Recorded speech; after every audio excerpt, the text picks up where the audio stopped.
Today 6, On Your Side at 5:30. With 10 minutes of nonstop news and the On Your Side forecast starts now. Thanks for joining us tonight. Stop watching your TV for just a second and look outside. It's fall out there, and I heard tonight could get pretty chilly. You know who told me that? Meteorologist Adam Bierman. He's here with your On Your Side forecast. Yeah, that's right, Paul. We could get our first taste of the 30s here so far this season. Let's take a look outside through our Ford Dealers Tower cam. Cloudy out there right now over downtown Boise with some scattered showers pushing in there over the foothills. Today's 6's Karen Lair was up at Bogus today, and she told me that there were some flurries on the mountain. So yes, winter is coming. Let's take a look now at some averages here. These are the average dates that we first see these temperatures. So on average, by September 25th, we've hit 36. We've hit 32 by October 10th, and we hit 28 by October 23rd. What's the coldest temperature we've seen so far this year? Only 41. We're running about a month behind schedule, so temperature is definitely very chilly. Here's a look out at Bigwood River Valley over by Sun Valley. Beautiful fall colors out there right now. It's 53 in Boise currently, mostly cloudy with winds out of the north at 7 miles per hour. Let's take a quick glance at the radar.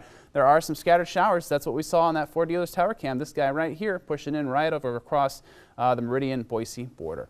We'll have your full forecast coming up for you in just a bit. Paul? Thanks, Adam. A 31-year-old Caldwell man is suspected of biting a woman's ear off, and he may be charged with mayhem. Mayhem in this instance defined as unlawfully removing part of someone's body. Canyon County prosecutors plan to seek the charge after they say Jose Pena Castro did not plead guilty to aggravated assault as he had agreed to. According to court records, a woman told Caldwell police that Castro bit off her ear. Police responding to the September 6th incident located a missing piece of her ear in a bedroom. A mother is coming forward and talking to On Your Side about her daughter who was hit and killed while on her bike in a Boise crosswalk. Olivia Schnacker was with her brother and sister on Easter Sunday when she was hit by a driver. The driver said she couldn't see Olivia because the sun was in her eyes. This month, the final police report concluded Olivia was at fault for not using the crosswalk signal. Olivia's family says they're ready for the truth to come out about what really happened that evening on Eustick and Julian. They spoke to On Your Side reporter Lauren Johnson. As a parent, you never want to lose your child. But for them to come back and say that my child was at fault and that this lady had no liability, no responsibility. It was like they were ripping our hearts out all over again. Coming up at 9 on Fox 9 On Your Side, and today's 6 at 10, more from Mindy Schnacker and a witness to the collision, plus a look at some of the evidence in the case. Early voting is still available in Ada County. The Ada County Elections Office will be open during normal business hours through Friday this week. The election is November 4th. And one of the high-profile offices to be determined in this election, State Superintendent of Public Instruction. The Associated Press is reporting political newcomer Sherry Ibarra. Her win in the May primary came as a bit of a surprise. Ibarra bested 3 Republican challengers, all of whom outraised and out-traveled her to spread their campaign messages. Ibarra faces Democratic candidate Janet Jones, a political veteran who has worked for 2 former Idaho school chiefs. Jones lost a close election to incumbent Tom Luna in 2006. Nearly 100 students are scrambling to find new schooling options after an Idaho Falls charter school closed its doors at the beginning of this school year. Odyssey Charter School closed in September. The state's Public Charter School Commission revoked its charter, deciding the school lacked the ability to meet its accreditation standards. Some high school students are having trouble transferring credits as few schools accept credit from a non-accredited institution. Our 9 o'clock producer Whitney tells me we're just 9 weeks from Christmas. So it must be time for the holiday book sale. A line formed outside the Boise Library warehouse to take advantage of the sale, which is one of the Friends of the Library's main fundraisers. The money earned goes towards special projects like renovations and guest speakers. The majority of the books at the warehouse were donated, and the library is always looking for more.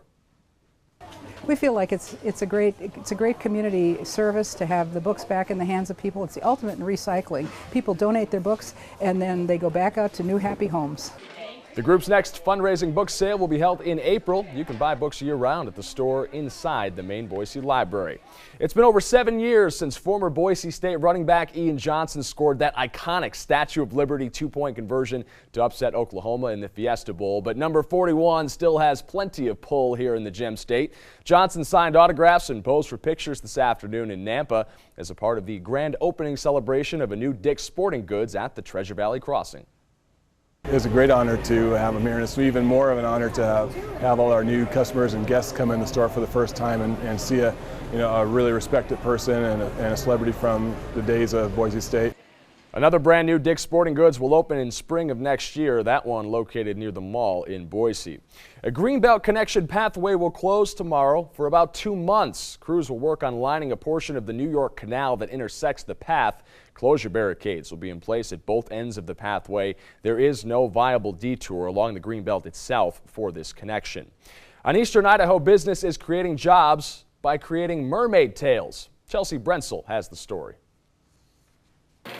It all started with a little girl's dream of being a mermaid and a grandma who made that a reality by making a swimsuit. Little did anyone know that dream would be so much more.